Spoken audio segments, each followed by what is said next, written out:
This is the type of chapter that is made for experienced visual storytelling that I have seen split opinion. On one hand, it is understandable that people wouldn't like it because they want plot and characters with written dialogues. On the other hand, it does leave a strong impression of visual expression. I happen to fall under the latter. If you ever read Blame or any other series that uses visual only to provide expressive, this is it. I personally love those use of art in manga, so no worries from me to complain or any sort. The only problem is not from the chapter itself, rather the review, because it's going to be a short one. This one is all portrayed in visual technique that it may only address one thought. It's the atmosphere that takes you to feel immersive with its groundbreaking event. It's a really dark expression of how life is about to change forever. The atmosphere leaves you waiting for a dragon to appear, and when it does, it's all chaos. At first I didn't know if Kaneki would kill normal citizens who are just sleeping or doing something casually. Sadly, he is legit certified monster that will kill anyone. The moment when you see each different viewpoints and citizens collision with dragon either leaves you guessing if Kaneki will kill them or frightens you that he's going to. Those panels of slaying humans are nerve-wracking. There's no point of return for Kaneki's innocent.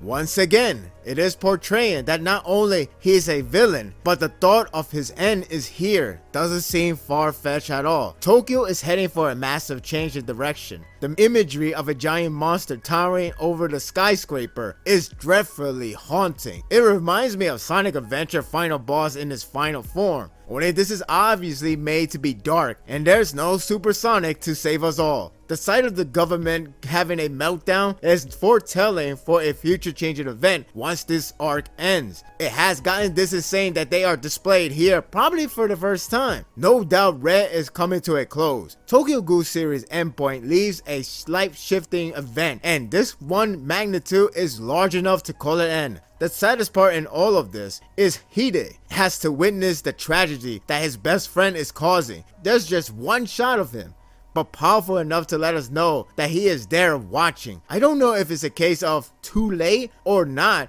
It's just painful to see him with no real expression to go by.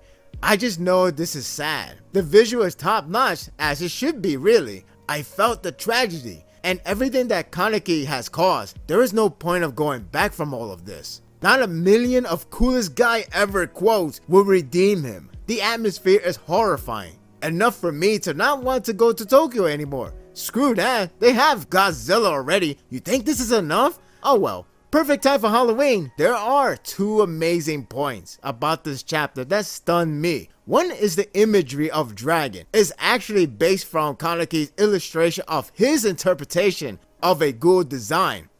That's one hell of a foresight if I ever see one. The second, and most importantly, the title of the series implies to Kaneki all this time. It's ingenious to leave it as a singular entity for a title rather than ghouls. In the end, it's always been Kaneki's story. Bottom line, it's a visual experience chapter that you may like it for this spectacular ride or dislike it for no plot development. I certainly don't mind, as I tend to like these a lot, but I won't oppose your opinion. So, Dragon is here, killing everyone.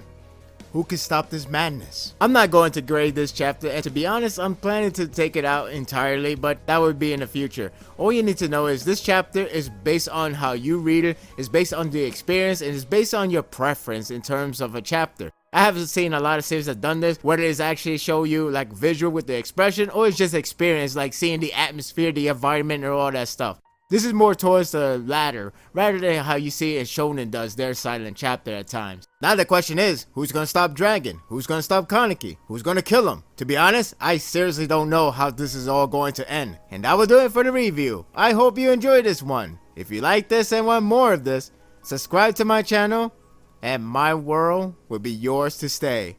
Until next time, take care.